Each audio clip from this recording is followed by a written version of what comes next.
Well, on last week's episode of Where We Are, we looked back at the year that was. This week, we look ahead to the year that is and will be 2024. You're listening to Where We Are.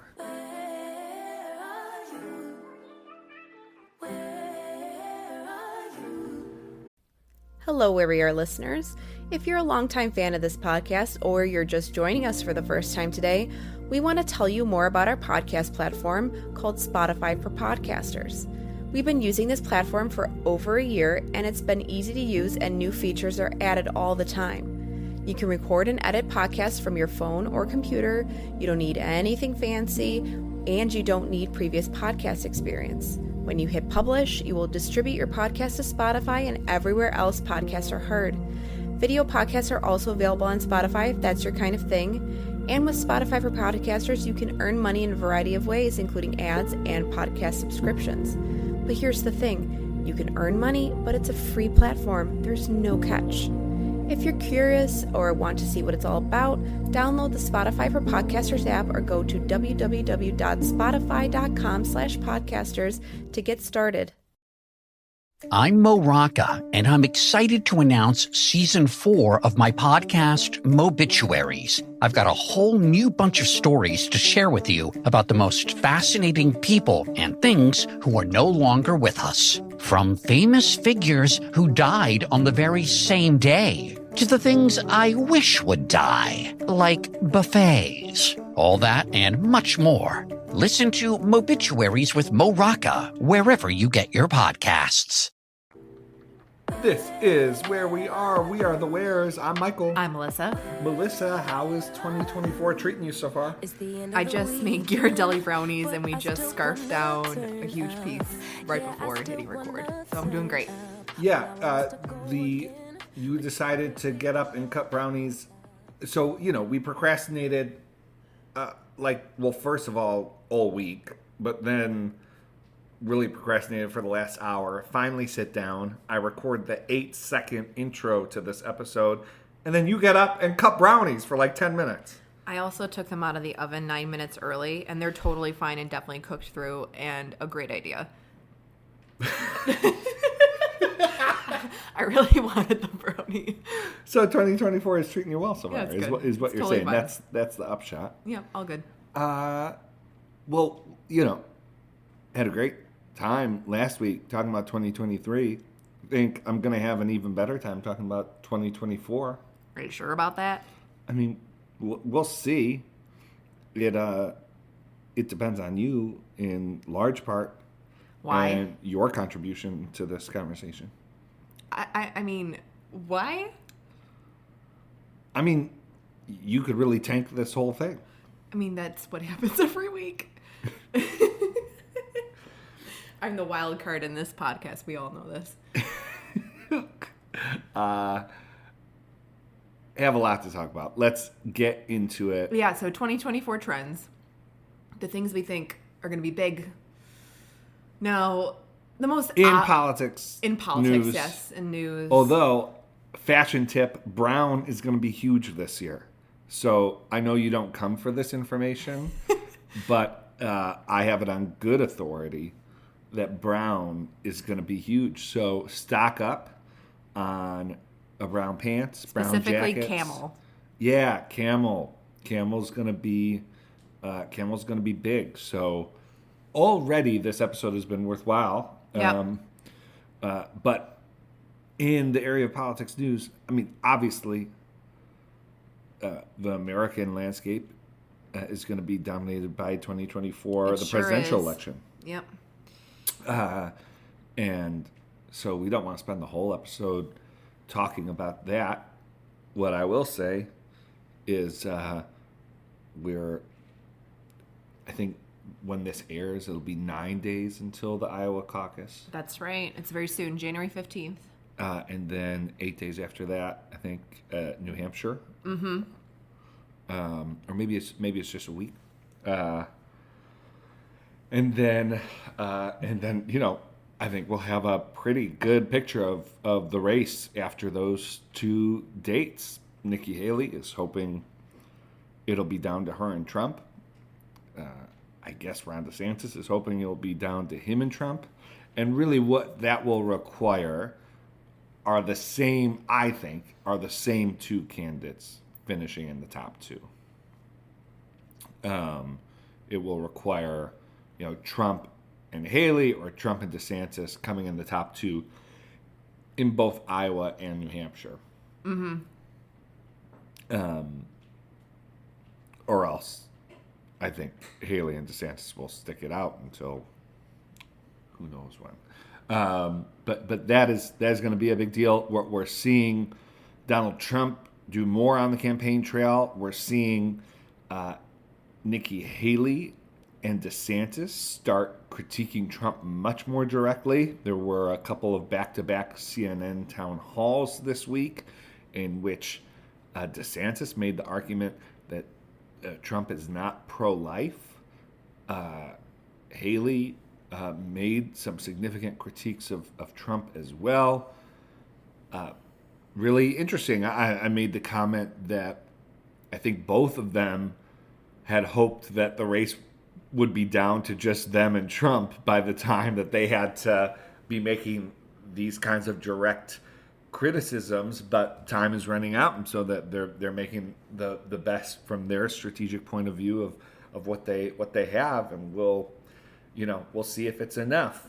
I was struck, and we'll talk about this a bit later, on January 6th, President Biden gave what many are describing as the kickoff to his campaign, or certainly, a table-setting speech on democracy on the anniversary of the events of January 6, 2021.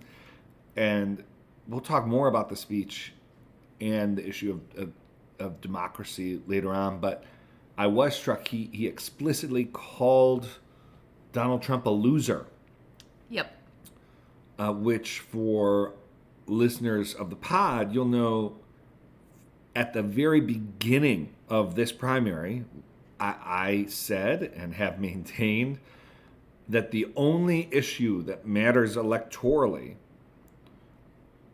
or the issue that will decide the primary electorally, the sort of first gate, is whether Republican primary voters view Donald Trump as a winner or as a loser. And unfortunately, you could make an argument. DeSantis has said, you can't trust Trump to win. I don't think any of the Republican candidates has really prosecuted a case that Donald Trump is not a winner, that Donald Trump doesn't have an inside track, that Democrats are not afraid of Donald Trump. And I think the failure to do so will be will likely have a lot to do with the outcome of this primary. Now, of course, the other way, other than prosecuting an argument that Donald Trump is not a winner, the other way to just make that argument without having to say anything about it is to beat Donald Trump. But that beating Donald Trump in one of the early states seems highly unlikely. I think the state with the, I think if the stars align for Haley, it's possible she can defeat him in South Carolina if momentum really builds. But, so in other words, I think the most likely scenario is that Trump gets to Super Tuesday having won all of the primaries before that. And so it only goes to support the idea that he's the winner, that he's a winner. Melissa, anything on the presidential election that you think is sort of particularly noteworthy that we haven't really focused on in previous episodes? Well, we have one more debate before the Iowa caucuses. Trump will not join again. I mean, most likely will not join again. And so DeSantis and Haley will have a chance right before the caucuses to make another case. And then there are a couple more debates scheduled after that. And I've been wondering what are these going to look like, especially with other candidates dropping out? will Trump actually eventually join and actually face the other two in the debate, meaning DeSantis and Haley, the other two that are challenging the most technically in any of these early states before Super Tuesday. So I think that could possibly be an interesting dynamic, especially for, I mean, Michael, you're always talking about how, a lot of voters aren't paying attention to the day-to-day politics, but when it comes down to the crunch time just before, a vote is set to take place, a lot of folks might be tuning into these debates finally in order to, suss out who they like better. And to see if, am I going with Trump my first choice, or will I, go with a second choice sort of thing. I think I just think in 2024, looking ahead, the Biden team, I find that almost to be even more interesting than what is going on the Republican side, even though obviously I'm very concerned myself on the Republican side, how things will shake out and what Trump will end up doing and the things he's going to end up saying. And obviously if he continues to be the candidate that, starts winning all of these primaries or caucuses, that he will be the presumptive nominee, and, what else will come out from his campaign, but the Biden side is what I'm possibly more interested in. He just gave, we just passed January 6th, and he gave a speech going after Trump, talking about January 6th, another big democracy speech, another speech that was centered around defending democracy, defending democratic ideals in the country. And so is that the sort of trajectory that the Biden team is going to be riding on until November, or will this just sort of be the foundation they're laying, and then will they try to talk about the economy or other sort of flashpoint issues and sort of leave this as like we've covered the democracy thing, we're good? What do you think? Yeah, I mean, no, I think this is going to be obviously, a through line. They're hoping that voters that maybe aren't happy with the economy, voters who are worried about Biden's age, that democracy, and this is, and I do think it's very tricky, and we'll probably end up doing a full episode just on this debate. It's very complicated.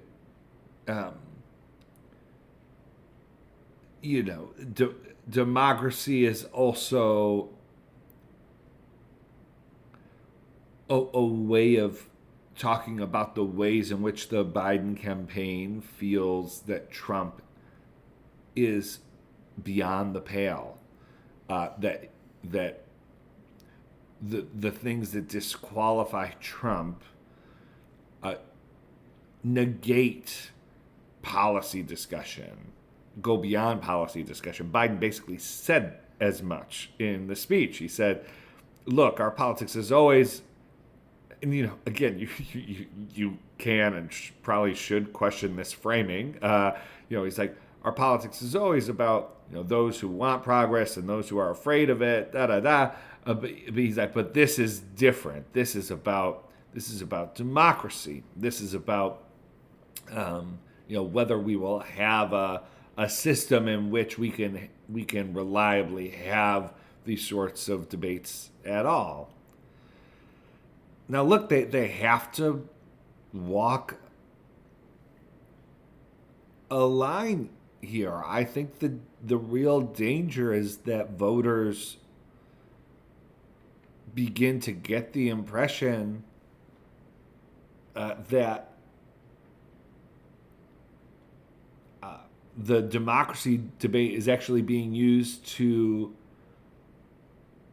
obscure and avoid policy debates and policy differences that the American people have, a portion of the American people have with the Biden administration. And so they need to be really careful to yes, this is both a very legitimate issue. Donald Trump is saying and doing and has done incredibly destructive and potentially criminal things regarding our democracy and voting. And so just because that's become a divisive thing to say, and the Trump campaign has done a lot of work to make that a political statement, you can't not say it. But I think there's a threshold at which the electorate decides, yes, that's an issue, but what about these? What about these other issues? I just to raise one thing, Biden raised book banning in the Valley Forge.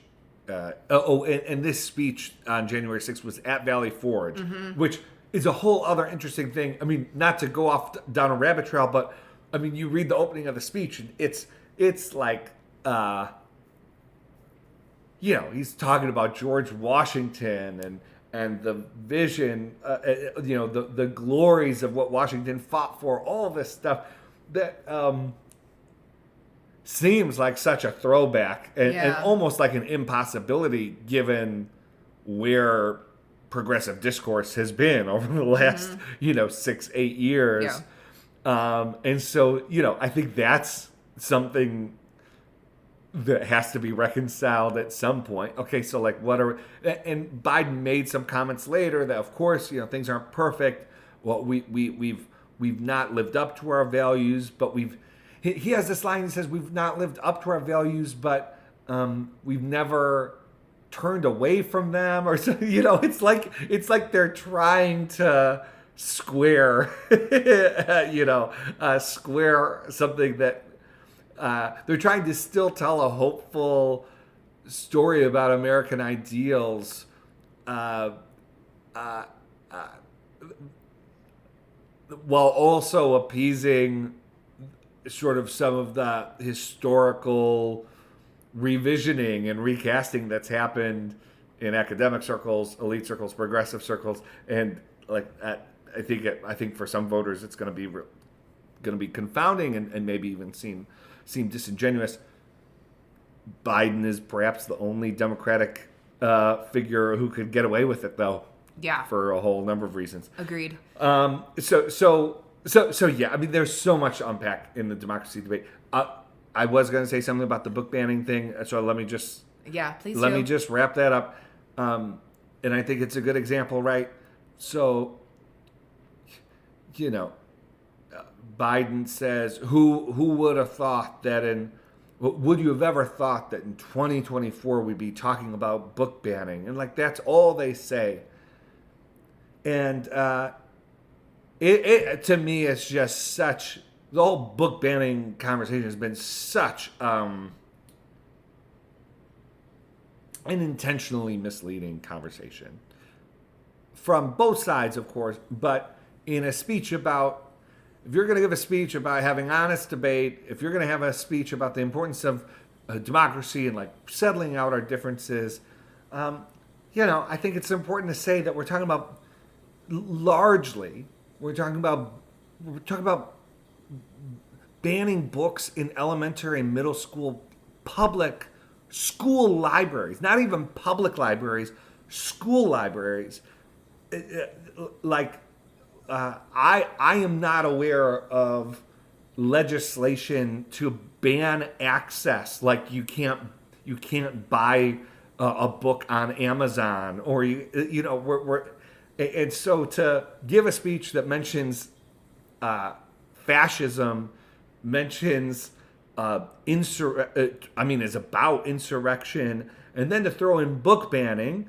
Right, the point is to allude to Nazis and totalitarian regimes, which Biden also talked about. But that's not really if we're honest, that's not the book debate that's been taking place in this country. And I think the Biden campaign has to watch how far they push this messaging when Biden has a record to defend and there's serious discomfort with his presidency and with the state of the country right now. They need to be really careful that they're not making voters feel like they're trying to argue that if you don't vote for Biden, you support fascist book banning, when that's really not, again, if we're being honest, that's really not what we're talking about. So that's going to be very interesting to see how the Biden administration prosecutes a campaign against a candidate who is abnormal in the scope of like American history.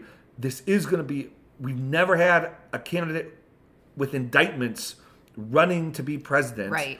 We've never had a candidate whose even ability to be on the ballot is going to be in front of the Supreme Court under Article 3. That literally never, the Supreme Court has not had a decision on the section of the Constitution that they're going to have to decide on. So it is an abnormal situation. And I know people will scoff at that, scoff at this, but you can only push that so far. and part of the reason for that is that we do have a democracy. Voters do and ought to have the right to make a choice, not just about rejecting one candidate, but about supporting the other. And so it'll be very interesting to see how he walks those lines. Yeah, it honestly felt like chum for the base, meat or chum, just because it was just it's one of those lines where it felt like for certain viewers at the home, book banning stuff. Yeah. Sorry, Yes. sorry for referring to the book banning. It felt like chum in the Oh, water. 100%. And there were some lines that were like that, and then there were others. Here, and I tweeted this earlier today. What was most interesting and eye-catching to me about the speech, which generally I thought was a pretty good speech. I think there's been a lot of punditry about, these indictments of Trump, they only seem to help him. And, the trickle of news only seems to help him. Like Cassidy Hutchinson came out and did an MSNBC and 60 Minutes hit, and Trump's numbers didn't drop. So, anything bad about Trump, it only leads his voters to double down. Yeah. It's possible that that's what happens. It's possible we see this campaign unfold, and like the more the case is made about January 6th, about Trump's presidency, about all of Trump's cabinet officials that now oppose him, it's possible that's right. My view is that we actually haven't seen it tested, and we haven't seen it tested for a number of reasons. One is so many of people, really all of the people doing the punditry pay much more attention to politics than the people, than the average person in the surveys. And so, we're seeing indictments get handed down, and we're like, oh, this has to affect the polls. People aren't following Trump's legal travails as closely as those of us who pay attention to the news are. The other thing is that a lot of Trump's voters are watching media that do a great deal to try and insulate Trump and try to dismiss this sort of trickle of news. So they undermine the credibility of a Cassidy Hutchinson. They undermine, it was a liberal court that decided against Trump here. What I really took away from Biden's speech is, with the exception perhaps of the January 6th committee hearings, this is the first time that I've seen all of this, all of Trump's travails, everything about January 6th in one place. Mm-hmm. And that's what a campaign is for. This is why I've been so insistent that all of the judgment and castigation of Republican primary voters that, they'll stick by Trump. They're addicted to, they're addicted to his shenanigans. They're addicted to what the kind of person he is. We honestly don't know until some votes are cast. So, like, it won't be too much longer. I promise.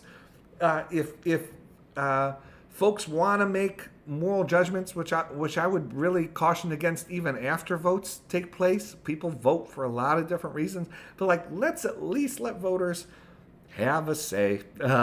And one of the things that will happen before they vote, both in the Republican primary and certainly in the general, and we saw in these CNN town halls, I expect to see a bit of it in the debate on January 10th, is both Republicans and Biden are going to be making their final, well, in the case of the GOP primary, they're going to be making their final cases, and Biden is going to actually start campaigning.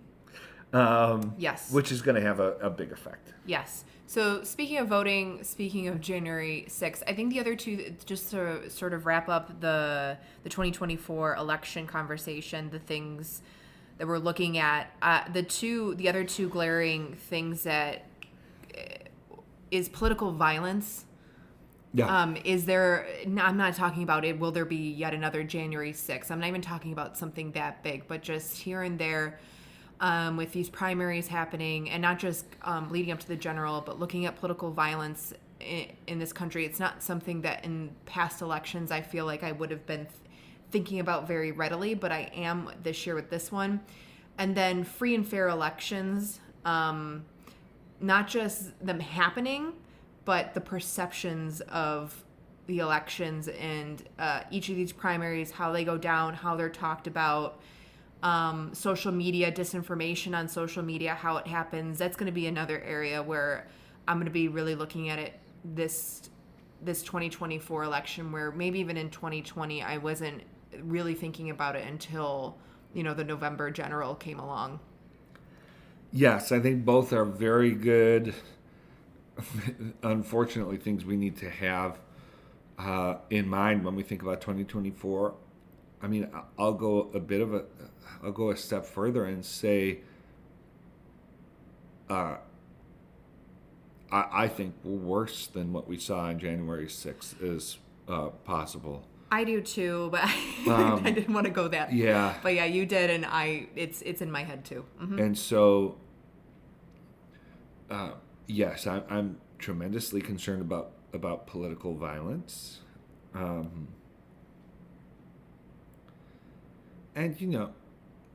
yeah, and we have 10 months until the general election. Yep. And I felt something change even just with the new year as I'm watching social media chatter, as I'm seeing some of the vitriol from folks talking about an election that doesn't take place for 10 months. Yes. And that's why I'm thinking... That can...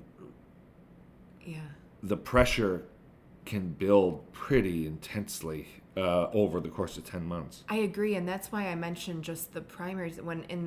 Again, I feel like I would be thinking about a lot of these things just with a general election, but at this point, I feel like the pressure with this country over the past 8 to 10 years, that the pressure has just been building so much that I do worry a bit about even before we get to the general. And if not, then the pressure that does build all the way up in the next 10 months, especially because the various social media platforms that you can be on now that just manufacture and trade in some of the just grossest things you've ever seen. And look, Trump thought that he could swing through sheer force of will an election in which, nearly 200 million Americans voted. Yeah. What happens? And we didn't even really see this in 2016. After New Hampshire, Trump basically ran away with the election, with the primary, with the nomination. Yep. What happens if he starts to feel like, oh, I made a mistake not engaging earlier? What happens if Nikki Haley comes in second in Iowa, comes in a close second or first in New Hampshire and wins her home state? Mm-hmm. You know, there are these caucus states where, some of these states you only have 100,000 people voting. Yes. Yes, it can be like there's potential. Obviously, hoping for safe and fair and free elections. I'm hoping that no matter who wins, that it's peaceful. I am, but given what we've seen in this country, and what we know about some of the forces at play, political violence is something we need to be cognizant of. On voting rights, and really on political violence, on I will say, in the philanthropic space, nonprofits, there's a lot of good work going on to try to plan and prepare for election shenanigans. Yes. And to try to keep the lid on things like political violence. I'm a big fan of the work of Protect Democracy, but there are an array of organizations and leaders that had been thinking about this for basically since 2020. And so there is some infrastructure in place. I think what everyone who's in the civic space is thinking about and trying to be honest about is, has there been enough? Has there been enough work? Yeah. Get out of the trenches of tedious tasks like managing order fulfillment and start growing your business with ShipStation. They'll help increase profitability by automating your workflow with their simple, easy-to-use dashboard. With it, you can pretty much do everything you need to quickly and easily. Update order information, print labels, compare rates, optimize shipments, and even set up automatic delivery notifications. And it doesn't matter where you sell. Amazon, Etsy, eBay, Shopify, ShipStation can integrate pretty much anywhere online. Another great thing about ShipStation? They can help reduce costs with industry-leading discounted rates from some of the biggest mail carriers. You might even be able to get up to 89% off USPS and UPS rates. So, make this year your most profitable one yet. Sign up for your free 30-day trial at ShipStation.com and use the code Spotify. That's ShipStation.com with the code Spotify. Yes. So let's end our 2024 conversation there, and election-wise, sorry. Yeah. And we want to just talk about maybe a few policy areas that we see sort of popping off or becoming more salient, or moving, like policy moving forward. Yeah, policy moving forward. Yes, in a couple of cases. So the very first one that jumped into my mind that I thought maybe in 2023 we'd see more movement on, but then Congress was messier than usual, was immigration. Comprehensive immigration reform. And that's because with at the border, we have numbers of folks seeking asylum just skyrocketing over the past couple of months. And a lot of the states at the border sort of crying out for help from the federal government, and then Congress sort of, trying to eke in here and there on these budget talks, funding the border here, or, putting something in for a part of immigration reform there.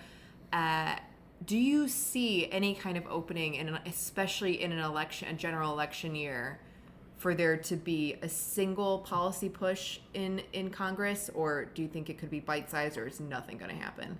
Well, so the talk as we headed toward the end of last year was that the Biden administration was ready to give quite a bit. Yes, I remember those conversations.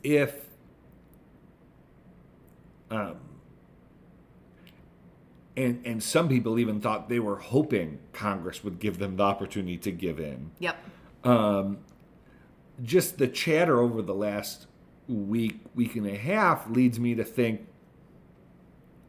that Republicans in Congress don't want to give Biden the ability to say that Yeah. he was reasonable on immigration. Yep. And so in the House in particular, so there have been negotiations in the Senate. Some of those have been productive in terms of moving policy forward. I won't speak to the, whether I think the agreements are good ones, but on the House side, House Republicans have not been too eager, from what I've seen. They haven't been putting something concrete in front of the president and forcing him to make a decision, which leads me to think that there is some second guessing about whether they want to give Biden the opportunity to reach that kind of agreement. Now, this is all behind the scenes talk, so maybe, we're going to see how this plays out. Maybe House Republicans just want to see how far Senate Republicans can go. Yeah. Before sort of showing their cards. That'll be the pathway, though. Congress will have to at least that's what I think. I think the Biden White House wants something to be put on their doorstep that then they could either say yes or no to. And everything I've seen, and I certainly get the electoral politics of this, that they'd like to get to a yes. Like if President Biden could sign something that had Republican support on immigration, I think even with their hesitancies about the policy implications, there's an electoral incentive there. Not to mention that they're starting to get pressure from Democrats themselves. Yes. And not just like border state Democrats.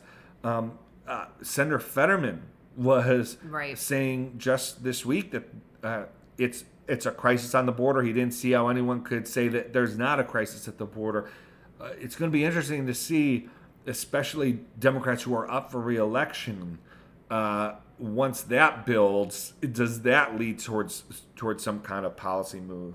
I think the last thing I'd say, Melissa, is what I don't expect is a comprehensive immigration bill at the scale of like the McCain efforts. Yeah. So I don't think policy that big is going to move forward, certainly not in election year.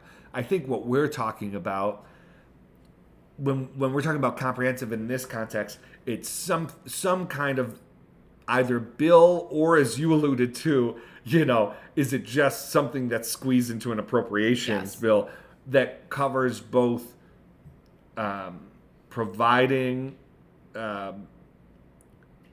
expanding asylum, providing something on the legality side, on the immigration side, in terms of letting folks in, or citizenship, dreamers, etc., and more robust border security. Yep. And that's what folks have their eye on. Again, I think the Biden campaign would love to be able to say that they were a part of a bipartisan agreement that increased border security, and then match that up against all of Trump's big promises on immigration that he didn't really deliver on. So that is the contrast that they're looking for electorally. Yeah. Now, I'm sorry, just one more comment on this, which is, if this did happen,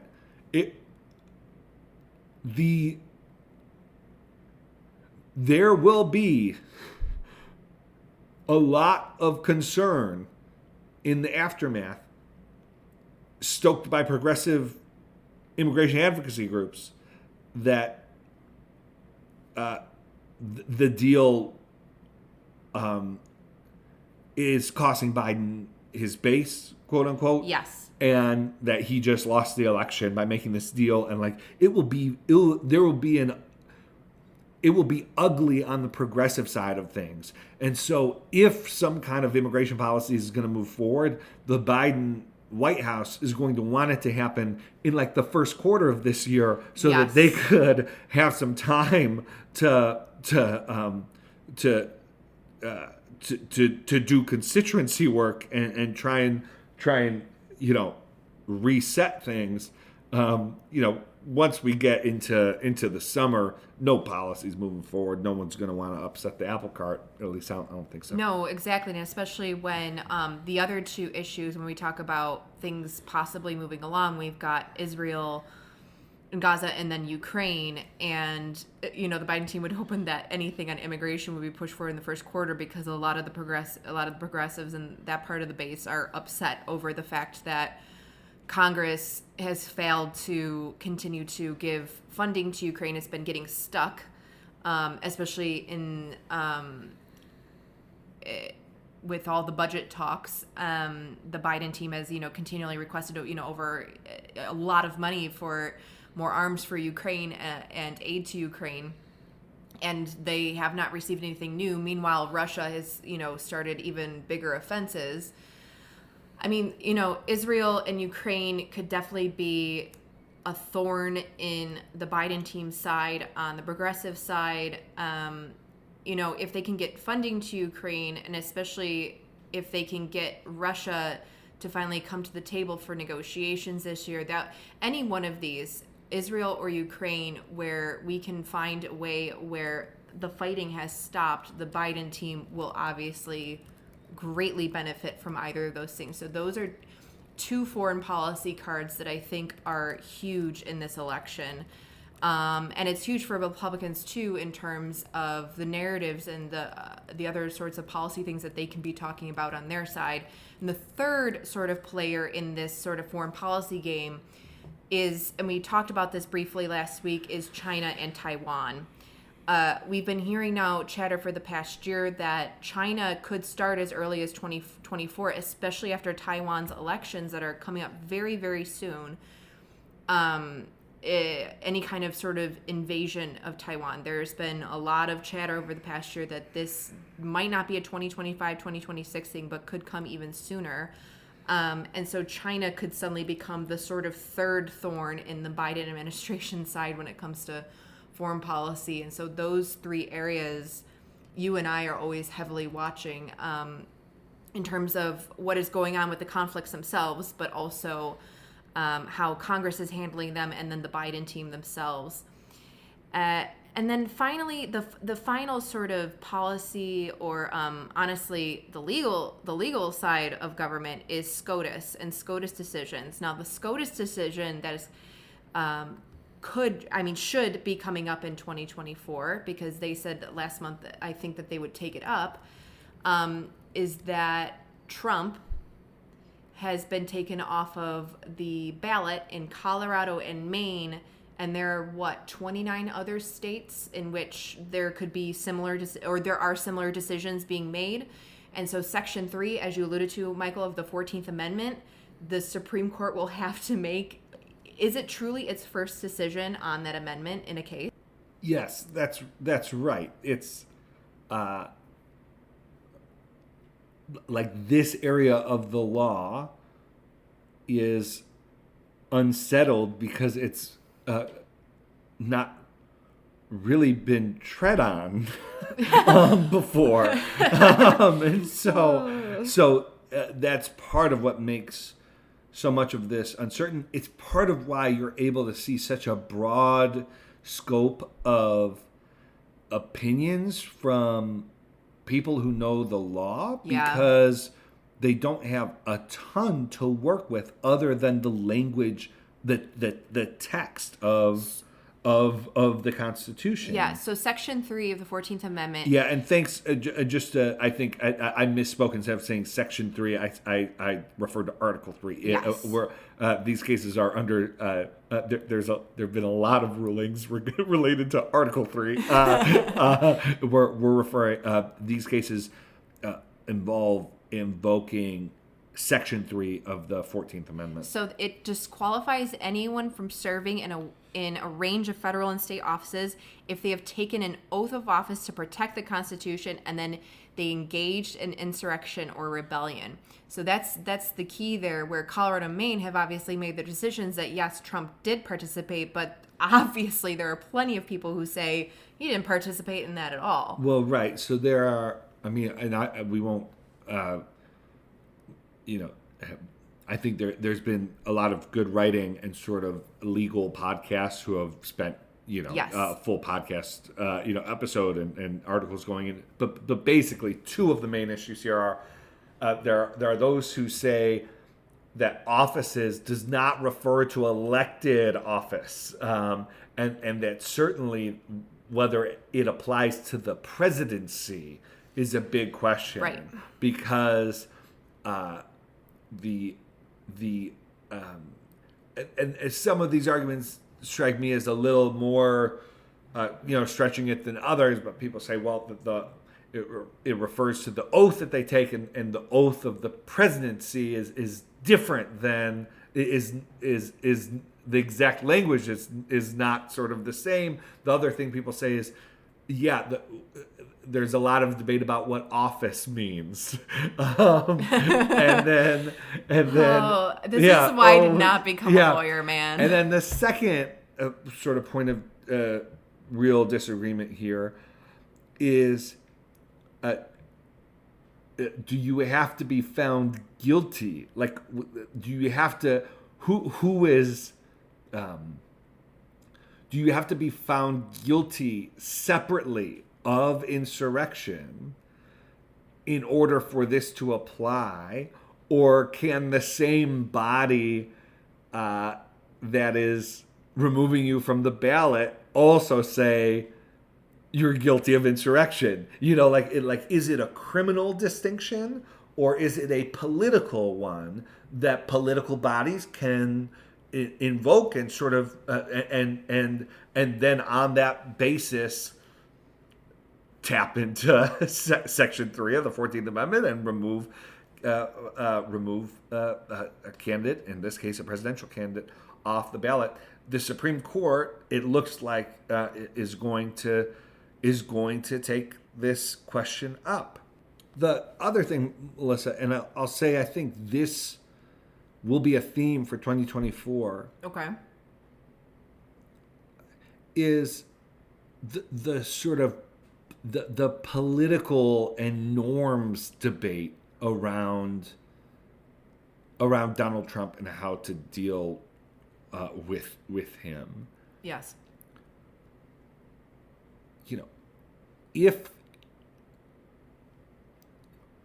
What does it mean as you're making a case that democracy is on the ballot, that you're also working to remove Donald Trump from the ballot? I've been thinking about this since I saw the news of Colorado and Maine come down over the last month. And now there's one side that says, if Trump violated the law, if Trump can be held accountable by the law, and we don't do it because we're afraid of how he will react or voters will react, then we've already given up on the rule of law. That's one side of things. The other side is, if you are in any way seen as taking the will of the electorate and taking the decision about who's president out of the electorate's hands by means which are questionable, that are even debatable within the law, then you're potentially further leading to the further diminishment of respect for institutions, for the political process, and for the rule of law. And that's a debate that we're going to see play out. And it plays out both in legal context. It also plays out just in terms of what kinds of arguments should you make against Donald Trump? are there true things about Donald Trump that you shouldn't say for reasons of reducing polarization, for reasons of for reasons of reducing sort of division, for reasons of not giving Trump ammunition, or are any of those sort of practical decisions based on sort of a realpolitik of like, this is what we're dealing with, are those concessions to Trump's lack of respect for norms? Are you actually leading like playing into his hands by not saying true things, by not sort of applying the law to him? And so that's gonna be huge debate, and you're gonna hear this debate in like 18 different iterations based on different things that happen over the next 10 months. Yeah, I mean, this particular issue, when we're talking about one of the biggest pillars of a representative democracy, being its elections, and since this comes down to being an election issue and not just a legal issue, the politicization of everything, you see that coming home to roost in the worst of ways with this particular issue. Yes. Because of the fact that people have politicized the legality of all kinds of things over the past 10 years that should not have been politicized in many ways, so that it eroded trust in the sort of legal decisions, the judges, the various courts, and the Supreme Court has become even more politicized to the point where you have a lot of people who don't quite trust it as well, and especially with the accountability issue over the past year sort of coming to a head as well with various justices, that you hear people like us and others who talk about the politicization of everything and how it's not good, but this is a particular issue where, if somebody committed something, you want them to be held accountable, and you don't want them to be the most powerful leader of our entire country. But it's going to be so hard. Again, like you're saying, we're going to hear 18 different iterations of this because of the fact that we don't have precedent on this particular legal issue in the first place, plus the politicization, that it's just going to be such a mess. Yeah. And the erosion of trust is well, and you get a real sense for how these things sort of spiral. So, right, at each step along the path to where we are now, people have made decisions that have said, well, I'm going to do this because it's necessary in the short term, but I'll know when to say stop.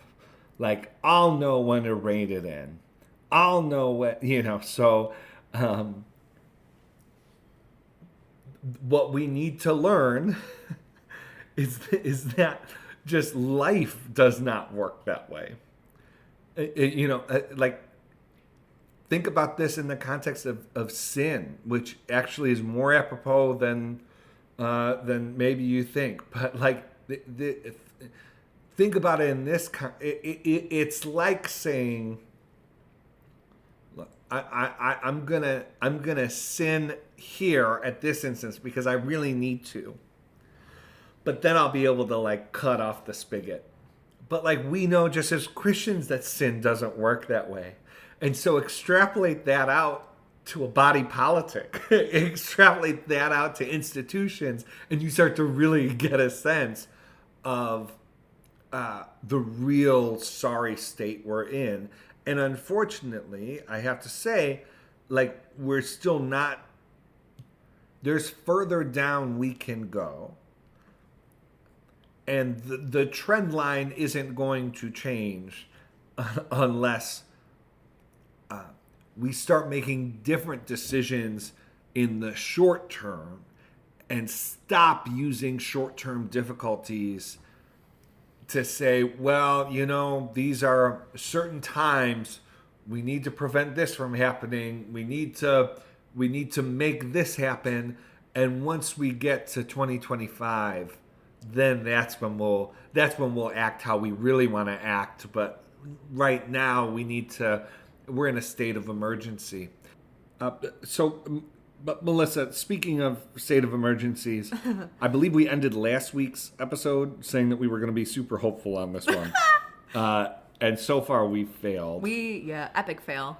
I am wondering, how do we bring this back, Michael? Well, so I want to talk a little bit about culture in 2024, but maybe before that, maybe we could both, again, sort of as we were thinking about 2024, we've covered the topics that we actually planned to talk about, but now I'm going to ask you sort of ad hoc, Melissa, what in the political and policy arena are you hopeful about in 2024?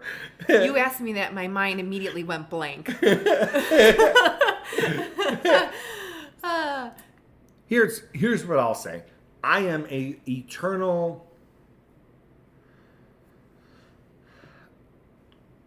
optimist regarding the possibility of change in politics. And I think elections and campaign seasons are catalytic moments where realignment is possible, where new ideas surprisingly find a coalition to back them and rise to the surface, where you actually see political ideas and pressures that have been sort of building in between elections, you actually see certain ones pierce through because of the catalyzing nature of elections. And so I don't know that at this point I'd venture, like this issue is going to have a major breakthrough in a positive way. I'm not sure I have a prediction like that, though I think on a previous episode we've talked about the fact that, there's some interesting conversations happening right now between a sort of populist, worker-friendly right and sort of heterodox,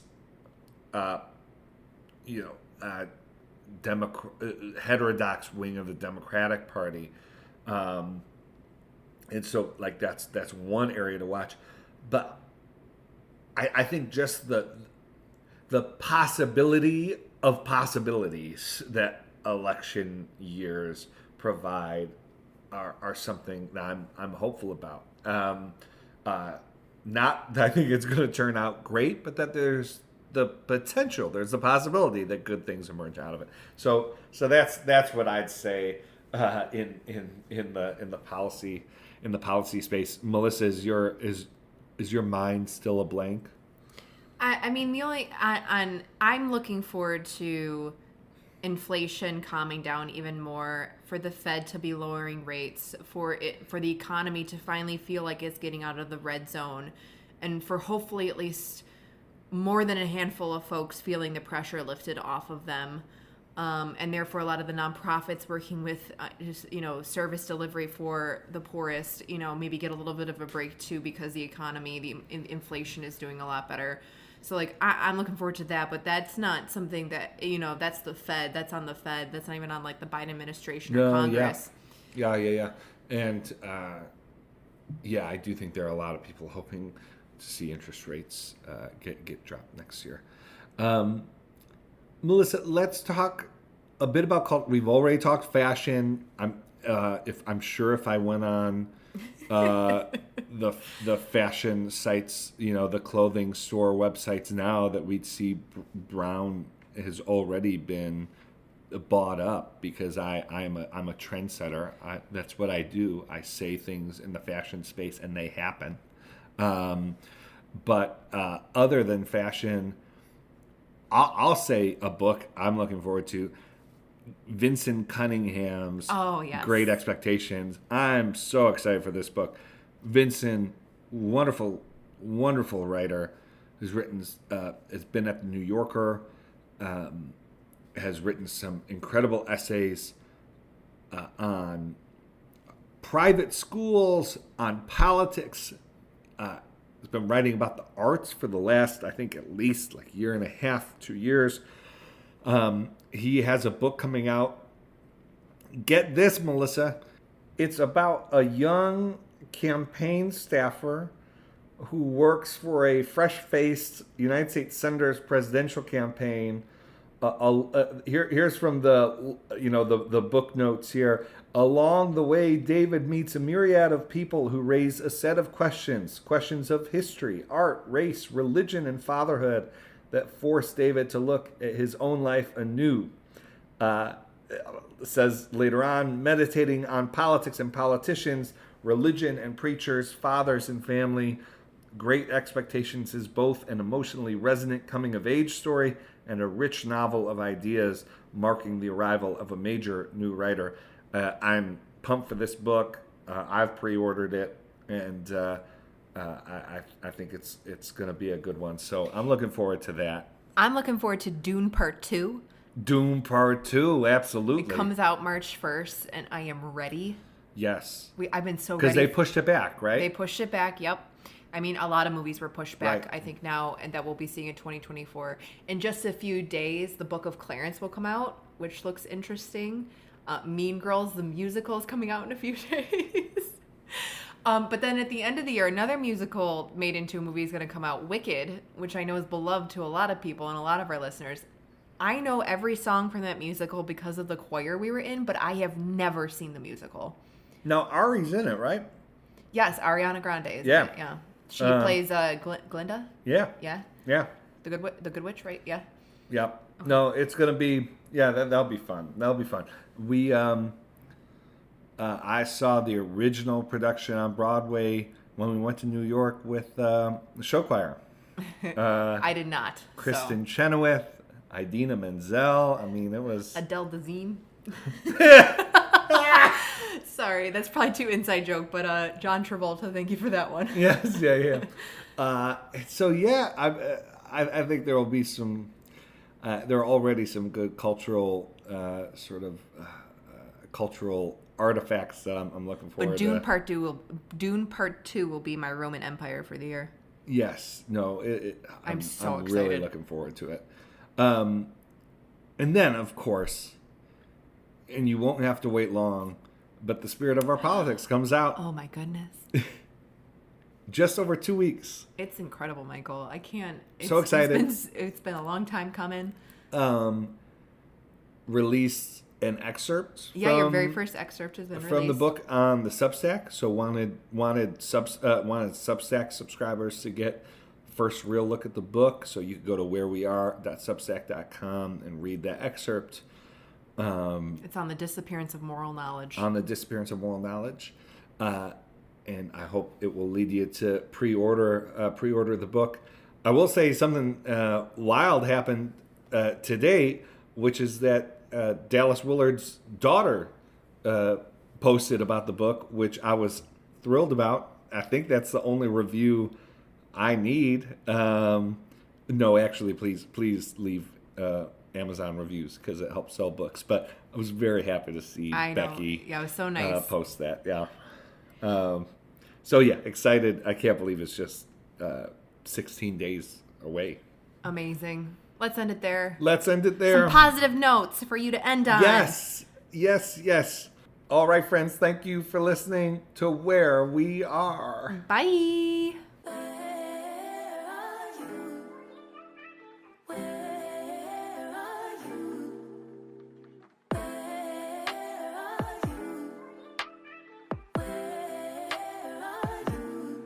It's the end of the weekend, but I still wanna turn up.